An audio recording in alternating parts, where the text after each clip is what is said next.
What's going on, everybody? This is dkdynamite, and tonight we're going to be talking about updated details for Black Ops 6 Season 1, some early gameplay, plus what could be the official release date. Definitely stay tuned. But before we jump into that, be sure to hit that subscribe button down below, drop a like, and as a big reminder, we got plenty of brand new article coverage going up on detonated.com for those who want to stay up to date with all things Call of Duty, whether it's Season 6 and The Haunting, or of course, the upcoming Black Ops 6. Thank you all who tuned in to today's episode of the Bombshell Podcast. We had a very special guest known as Beware the Six, an up-and-coming zombies YouTuber. We have some other surprise guests planned for the next couple of Fridays, so if you guys missed out on the podcast, the link is going to be linked down below. You can listen on any major audio platform, or of course, through the Bombshell playlist here on my channel. Now, a couple of months ago, before COD Next, I did make a video talking about what we knew so far about the first season of content with Black Ops 6. Obviously, it was pretty premature to make that video, but there was a limited amount of info that I wanted to break down based on rumors at the time, and I also discussed that we may have actually seen the artwork for our first season from the Black Ops 6 Direct, right? This is pure speculation, but there's a really nice Adler render of him doing the sitting bull position with this big yellow theme behind him. That could be just some key art we end up getting during the launch window, or it could be for Season 1. Again, just a total theory, but Fajardi went ahead and recreated that artwork for the thumbnail of that video that I made, so I guess we'll have to wait and see what the official key art is going to be in the coming weeks, of course. But now we actually know quite a bit of info about Season 1 that I'm going to, of course, follow up on once the game fully releases, as we do learn more. But let's start off with the release date. So as of right now, according to the in-game Battle Pass timer for MW3 Season 6, this season is slated to end on November the 6th. Do I think Season 1 is going to start that day for Black Ops 6? I doubt it. It's also unclear if Black Ops 6 is going to stick to the same schedule we've been seeing with Modern Warfare, where we end up getting major updates every Wednesday, a new season, or mid-season would also start on a Wednesday. Are we going to go back to that Cold War schedule where updates come out late at night, close to midnight? That would be crazy, but according to leaker Bob Network UK, internally at least, Modern Warfare 3 Season 6 ends November 14th. So that's just a rumor that you can play around with right now. I'm going to say it's also worth mentioning that Ranked Resurgence over in Warzone also officially comes to a close as of October 17th, but don't get confused with that date. That has nothing to do with Season 6 overall. That is just for the competitive side of the Warzone community. But I think based on the info we have, if I had to guess, November 6th or around the 14th is probably the start of Season 1 for Black Ops 6, which is when we'll end up getting the launch of Area 99 and a ton of other content, as we're going to break down here in this video. If this is also the case, that would mean that the Reloaded update would end up releasing in early to mid-December before devs go on holiday break, as they usually do every single year, and then they'll come back from the break during the first or second week of January as they begin pumping up some content for Season 2. Now, tonight's video is sponsored by LagoFast. You guys have seen me do several promotions with them in the past. LagoFast does grant you more kills and wins by helping you connect to the best VPN server location to ensure even easier lobbies, and this supports every current Call of Duty title, including Black Ops 6. You could have used this during the beta, but you will certainly be able to use this service during launch on October 25th. Now, what better way to get ready for the new Call of Duty and the new Warzone map in Season 1 than by signing up for LagoFast? Now, don't worry, LagoFast also has a new web app that does serve console gamers, especially those that don't have PCs. It can help console gamers set up the best VPN connection on their phones through an app that will also help them get much easier lobbies. Now, very soon, I'll be giving away several hours of LagoFast's service so that you guys can check it out right now through MW3 and Warzone, but I'll be reminding you again once Black Ops 6 releases that this is a service that does work for everybody out there. But with that being said, check out LagoFast with a special link down below. Now, as far as content does go for the first season of Black Ops 6, obviously very little is known as of now, but it's fun to take a look back at what the Season 1 updates did look like for previous Call of Duty entries, like Cold War, for example. Cold War Season 1 was massive, right? There was a lot of criticism surrounding the launch of that game, which is that the game didn't launch with enough 6v6 maps. Season 1 quickly solved that problem on top of adding in more maps for Strike, aka Gunfight. On top of that, you had support for Fireteam, the big mode in Cold War, and then you of course got Rebirth Island for Warzone. It was a pretty monumental update for that game. But then taking a look at the first season of some other Call of Duty entries, as you will see, you guys probably have your preference as to which Season 1 was your favorite. Let me know down below in the comments. But if Season 1 isn't a big hit, that is not a good sign for the rest of the year for that Call of Duty title.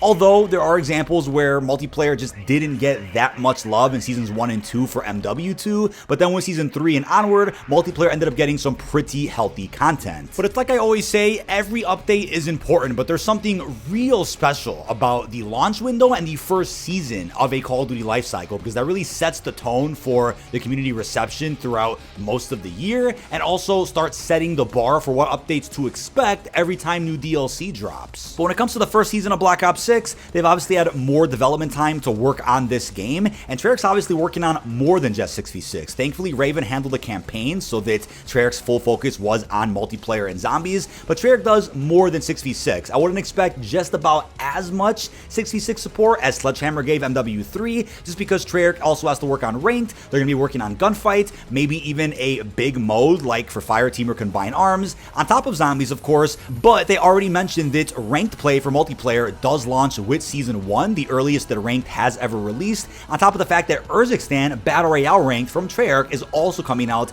later in Season 1. So Treyarch definitely has their hands full with the first season of content, on top of the fact that they themselves developed Area 99, as you're seeing early gameplay of from COD Next here in the background. But I do want to mention real quick, for 6v6 multiplayer, we're obviously all talking about classic Nuketown, right? Following the reveal of the Road to Launch blog post for BO6 multiplayer, they did give us a sneak peek of Warhead. This is a map that supports 2v2 and 6v6 face-off modes, so that includes gunfight, but it isn't a traditional 6v6 map. It's also a very smaller, condensed version of Nuketown that clearly a sandstorm went through following a big explosion. So this isn't the classic Nuketown that we all know, but in the distance of this image, you can see classic Nuketown from Black Ops 1. So it's very likely that that's going to be the version of 6v6 Nuketown we end up seeing at some point in Black Ops 6. Nuketown for BO4 and Cold War did end up dropping after launch, but before the first major update. So I'm gonna assume that when it comes to Black Ops 6, we'll end up seeing Nuketown either right before Season 1 or during it, considering Nuketown is really the focus of the first season, since that's what the new Resurgence map is based off of. Now, there's of course a rumor that came out recently that Treyarch had to borrow a couple of maps from Modern Warfare 3, which would have otherwise released during the later half of the life cycle. Those could be maps we end up seeing and maybe noticing as Sledgehammer-ish designed experiences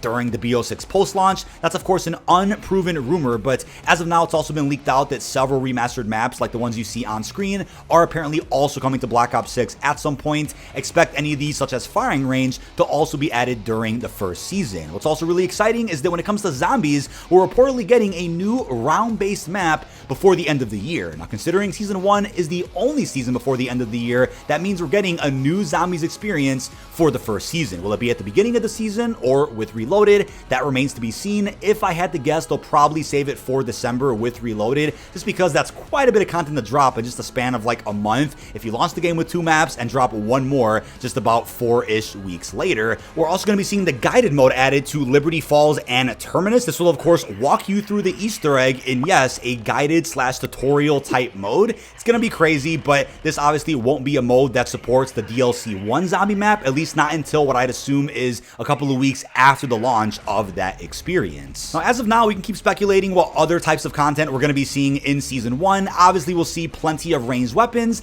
likely a lot of melee weapons this year, considering that there's a dedicated melee slot in all of Black Ops 6. And then what I'm hoping is we also see Battle Pass expansions during Reloaded updates, that classified sector with an additional ranged weapon, a bunch of other challenges and bonuses. I would also hope to see Blackcell support through the classified sector like we got with Season 5 of MW3, getting more bang for your buck essentially, and another Blackcell blueprint once the mid-season rolls around. Yes, you could expect Battle Passes, Blackcell bundles to all return, considering Blackcell is also a part of the Vault Edition of Black Ops 6, but for all we know, they can also change up fundamentally how cosmetics, Battle Passes, bundles, and other forms of microtransactions do work with the Black Ops 6 cycle. Something that hasn't been confirmed yet is the return of weekly challenges. We know operator mods are technically back. There's one for the XMG, which is like the Hades crossbar. I made a full video about that a couple of weeks ago. Since those are back, could they introduce us to an aftermarket part weekly challenge like system, which MW3 currently has? totally plausible, but in one of the recent BO6 blog posts, in-game events were also confirmed to be returning. Will they be as frequent as the ones we got in Modern Warfare 3? That's currently a question mark, but also considering that the game is launching with 10 prestiges and 1,000 levels to grind through, I also wonder how prestiges will be updated throughout the seasons. Will it be a case where they just add in an extra 200 to 500 levels or a couple of prestiges? I wonder how they're going to end up handling that and merging the prestige system with the classic experience to the seasonal system we also got over the last couple of years. All we know is that your rank will never reset and there is a classic prestige system day one. To round out this video, I just want to mention Warzone and Area 99 real quickly. So in the background, you've been seeing some early gameplay from the COD experience where I got to play the new Resurgence map early. The map plays amazing. I mean, it's pretty much going to be the new Rebirth, at least for Season 1, since I'm betting they vault Rebirth and Fortunes until some point later once they add Omni support for those maps. All we're probably going to see in Season 1 is Omni support Urzikstan and then Area 99, right? This is the birthplace and origins of Nuketown, as you will see here in this map. You're going to have Omni movement, a classic inventory, which means no backpack, tac sprint when holding a knife, that dedicated melee slot, and then other features that I do have in a full video linked down below where I talk about how Black Ops 6 is essentially restoring Warzone 1 in all its glory while merging all of that with some of the amazing quality of life that we've been seeing in Warzone over the last year. So we're going to be seeing wild cards, fluidity updates, removal of the Guardian and Mosquito drone, global weapon builds, which means that if you don't want to change attachments on a certain weapon, you can actually bring that same build from mode to mode without having to remake that class again. That's crazy. So obviously a prestige system with relocks. Keep in mind it was also confirmed that if you don't own Black Ops 6, you'll still be able to earn all the prestige rewards while playing Warzone this year, but there will be some rewards that remain exclusive to owning Black Ops 6 while going through those prestiges. You're going to see emotes and sprays, the armor satchel, a munition satchel, and also the new pick 3 perk system over in Warzone. So they fundamentally have changed how perks are selected and put into certain classes within Black Ops 6, which is crazy. But that's not to mention that later in Season 1, we're going to be looking at Big Map Lockdown, which is for Urzikstan. Don't forget Warzone is also getting reticle challenges, dark ops, and even mastery camo unlocks. But then I'll put a list on screen so you guys can see all of the currently confirmed quality of life changes coming to Warzone in the first season. These are pretty massive changes that I couldn't be more excited about, but that is about it. This has been dkdynamite. Leave our thoughts down below in the comment section. That's everything we know so far about the first season of DLC for Black Ops 6. Obviously, I'll make a follow-up video once we learn more information after the launch of the game, since we are going to be looking at what is likely to be an early to mid-ish November release date for the first major content update. With that being said, really hope you've enjoyed, and peace out, everybody.